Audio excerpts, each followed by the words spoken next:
guys, it's Destiny, and today we got revealed Acheron's Light Cone as well as additional details for her skill kit. So I thought I'd be going over this in today's video just to give you guys my honest thoughts on how valuable this Light Cone can be for your Acheron. So if you guys do enjoy videos like these, do make sure to subscribe and also leave a like to support the video. And now let's get straight into it. So as you guys can see, here is the Light Cone preview for Acheron. And I'm personally a huge fan of this Light Cone. I think it's very interesting art style wise, and I do like the whole black and red aesthetic when it comes to Acheron's ultimate and just her general aesthetic overall. And this also has a very healthy amount of attack for this Light Cone.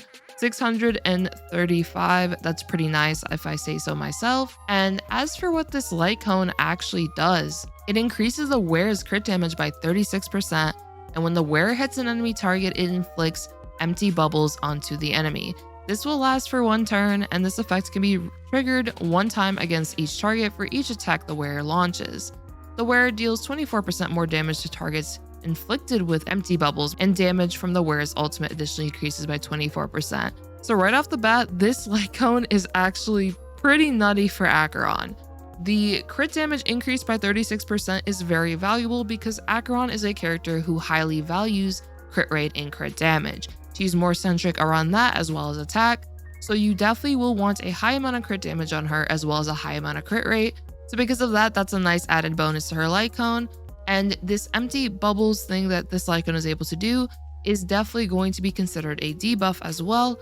So that's pretty nice because now Acheron will be able to deal 24% more damage to targets inflicted with this, but then her damage from her ultimate also increases as well. Her ultimate is going to be a huge chunk of her damage just based off what we know so far, and her ultimate does not require any energy as well. It only requires stacks, which you get from debuffs. And a really interesting thing to keep in mind is that Acheron's skill will give one stack. However, whenever a debuff is inflicted onto an enemy, Acheron will be able to gain a stack from that. So with that logic in mind, her skill already gives it. So now with this Light Cone, because of the fact that it can debuff an enemy, now you're going to be able to get 2 stacks from her skill, which is going to be really good just for getting a faster ultimate rotation potentially, and just overall getting your stacks faster. Essentially a 48% damage increase as well, which overall is just really powerful. So this Light Cone definitely feels really good for her so far, or at least looks very good for her so far. And if we were to look at the rest of the Light Cone preview, here's going to be our 4-star Light Cones for this banner. The first one is going to be Goodnight Sleep Well, and this Light Cone is honestly pretty good on a lot of our Nihility characters. It allows for a pretty nice damage increase, and getting the requirement of how many debuffs a target needs to have, which will be in this case 3, is pretty easy to achieve, especially if you do plan to use Acheron with Nihility characters to take advantage of the debuff-centric playstyle involved with Acheron's kit. Well, this Light Cone will actually be able to work on her as a result. The only thing though that sucks with Goodnight Sleep Well in this scenario is that this Light Cone does not inflict an additional debuff, and because of that, I don't believe that this Light Cone will be able to grant you that additional stack the way that the signature Light Cone would, or even Patience Is All You Need would, since that Light Cone also has a road in it. If you do inflict a road, that counts as a debuff, so that should be able to grant you the stacks as well. But this Light Cone overall should be a good 4-star option for Acheron, so it's pretty nice that they did put this Light Cone on her banner. Next up, we have Post-Op. Post-Op, in my opinion, is a pretty nice Light Cone for a lot of our sustains. The energy regeneration is just very valuable because this will allow you to get your ultimate faster. In the cases of characters like Hua, for example, even Luocha, and honestly, majority of our sustains, getting that ultimate potentially a whole turn earlier can really make a difference with your team's survivability. In Hua's case, she's going to give you the energy faster. So I'm a huge fan of this Light Cone, especially on our sustains, especially when it is Superimposed 5. I do think this Light Cone is definitely a bonus to this overall Light Cone banner. Our last Light Cone is going to be Subscribe for More, which this Light Cone is alright in my opinion. I think the basic attack and skill damage increase is pretty nice. And of course, if you do get the additional 24%, that could be nice as well. But in this case, I personally like the other Hunt Light Cones that we currently have a bit more. For example, I like cruising in the Stellar Sea quite a bit, so I personally don't really care too much for Subscribe for More, but of course I can still see the value in this Light Cone overall for our Hunt characters. So when it comes to this Light Cone banner, I do think there's quite a bit of value here. Goodnight Sleep Well is great for essentially all of our Nihility characters if I'm not mistaken, so that's a great option. And it can also work on Acheron. Post-op is really good for our sustain, so you're basically getting that. And of course, the signature Light Cone is just the cherry on top because of how good this Light Cone appears so far.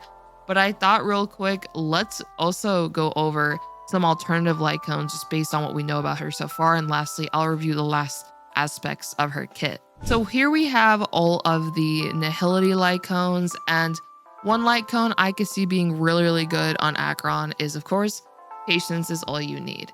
This Light Cone is pretty nice due to the fact that you will be able to get a damage increase similar to Acheron's Light Cone. You also will be able to get a speed increase, which can be pretty nice. Every time you launch an attack, you'll have a speed increase.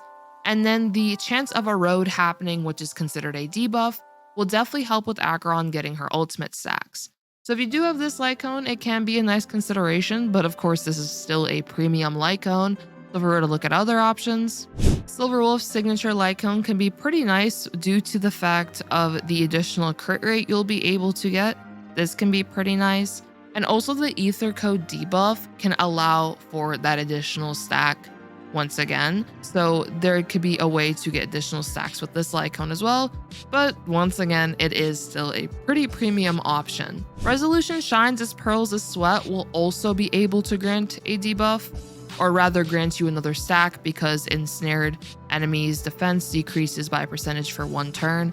That decreases defense as a debuff, so now you'll be able to once again get those 2 stacks. But this Light Cone, in my opinion, won't be as great. You'll likely want this Light Cone instead on, for example, if you use Palo on the team, you'll want it on her. And the reason why it's kind of whatever on Acheron is that she's not going to be able to get a damage increase in the Light Cone since it only does the ensnared effect. And in comparison to her signature Light Cone, there's definitely a difference in how much these Light Cones offer. And in all honesty, her signature just offers quite a lot. And then another option could potentially also be Welt's Light Cone, which is In the Name of the World.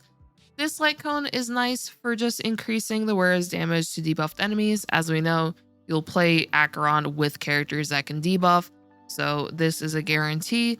And then the skill, unfortunately, this part or this portion doesn't really matter because Acheron doesn't really care about effect hit rate at all. So that's kind of pointless or at least useless for her. But the damage increase can be nice. But at that point, I would probably just use Goodnight Sleep Well personally. Or I guess you could use this because you will still get the attack increase by 24%. But of course, if you have a high superimposition Goodnight Sleep Well, you'll probably just want to go with that instead. So if I'm being honest, if I think this Light Cone so far is worth it, I'm going to 100% say yes. It just offers so much for her as a character. Do I think though she is not accessible for free-to-play players? I don't personally agree with that. And if we were to take a quick look also at her kit, just for the extra details, we do have alternative options for what you can use on her, but it is definitely very apparent that that Light Cone will be very good for her. Now, if you guys want, I can definitely showcase Acheron without using her signature Light Cone. If you guys want, I could do a Goodnight Sleep Well showcase once she is here. Do be sure to let me know in the comments down below if you guys do want that, just to see the damage difference. But if real quick we were to look at the rest of her kit, here we have her traces. This trace in particular, the Abyss, will definitely signify you definitely want those Nihility characters on the team, because when 1 or 2 Nihility characters other than Acheron are in the team, the damage dealt by Acheron's basic attack, skill, and ultimate additionally increases by a certain amount. So that means right there, Acheron will want Nihility characters, and thankfully yesterday I actually released a team building guide for Acheron, and I go over how essentially all of the Nihility characters can bring some sort of benefit. So do make sure to check that out. And then for the rest of her traces, when the battle begins, she immediately gains a certain amount of Slash Stream and applies a certain amount of Crimson Knot stacks to a random enemy. And when Slash Stream reaches its upper limit, for each point of Slash Stream that exceeds the limit, gain 1 stack of, I have no idea how to honestly say this, but you gain a stack of that. and then up to a maximum number of those stacks. Okay, got it. And then for Thunder Core, when the Rain Blade from Acheron's ultimate hits enemy targets with Crimson Knot, her damage increases. Okay, that's really good to know. Stacking up to a max number of times and lasting for a certain number of turns. And then when the Resurge triggers, additionally dealing damage to a certain number of times. Oh, okay, that's really strong then. And each time deals lightning damage equal and viewed as part of the ultimate damage. Okay, yeah, Acheron is definitely about to be a powerhouse. She has so many things that are just going to boost her damage potential by quite a lot. And for her technique, as we know, she is going to be able to just destroy everything in the overworld. Well, rather the small enemies. But what's really nice is that she immediately attacks the enemy and she gains the Ascendance at the start of each wave. This deals lightning damage to all enemies and reduces toughness of these enemies as well. Enemies with their weakness broken in this way will trigger the lightning weakness break effect. Got it. Acheron will gain 1 point of slash stream after she uses her ultimate and applies 1 stack of the Crimson Knot onto a random enemy. Attacking normal enemies will instantly defeat them, and we already know that. So this is really good because this technique definitely has quite a lot that it can offer. The fact that it's going to be a wave technique is pretty nice as well. And then we also have our basic attack. It's just, pretty basic. I do actually like this animation quite a bit though. Then we have the talent, and oh my god, with so much text. Well, let's go over this. When Slash Dream reaches its upper limit, the ultimate can be activated. During the ultimate, you reduce enemies' toughness regardless of weakness types and reduce their ult type resistance, lasting until the end of the ultimate. When any unit inflicts debuffs onto an enemy target while using their ability, Acheron gains 1 point of Slash Dream and inflicts 1 stack of Crimson Knot. If debuffs are inflicted onto multiple targets, then the 1 stack of Crimson Knot will be inflicted on the enemy target with the most stacks. That's pretty good to know. This effect can only be triggered once per ability usage. When Acheron is on the battlefield, when an enemy target leaves or any unit is defeated, their Crimson Knot stacks will be transferred to the enemy target with the most Crimson Knot stacks left onto battle. That's pretty interesting because that means that, well, if any unit is defeated, then you will just transfer these stacks now onto whoever has the most stacks that's left onto battle. So you could definitely accumulate a lot of these Crimson Knot stacks. And then for her skill, you gain 1 point of Slash Stream, inflicts 1 stack of Crimson Knot onto a single target enemy, and deals lightning damage to them. Got it. And then, of course, you also do adjacent targets as well. Then her ultimate. This ultimate is freaking nuts. I love the animation. You deliver 3 Rain Blades and then 1 Resurge in succession. And as you see, she just hits 4 times. And enemies cannot be inflicted with Crimson Knot while the ultimate is active.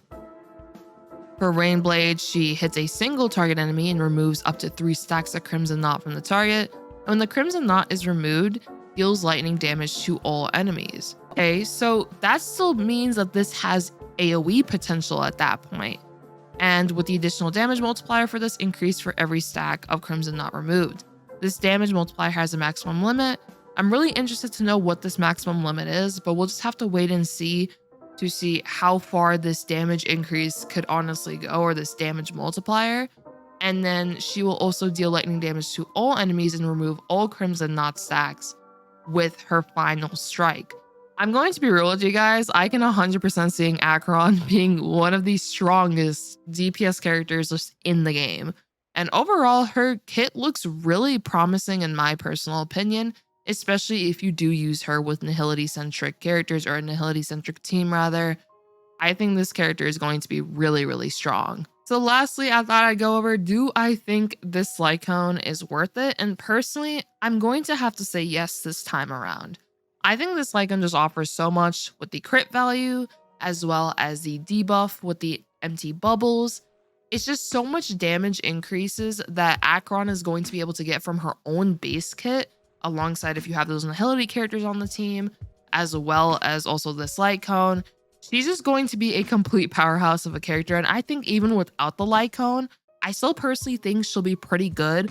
But if you guys are a huge fan of Acheron, I would honestly recommend this Light Cone and potentially summoning for it this time around. So I hope you guys did enjoy this video though, where we basically went over everything.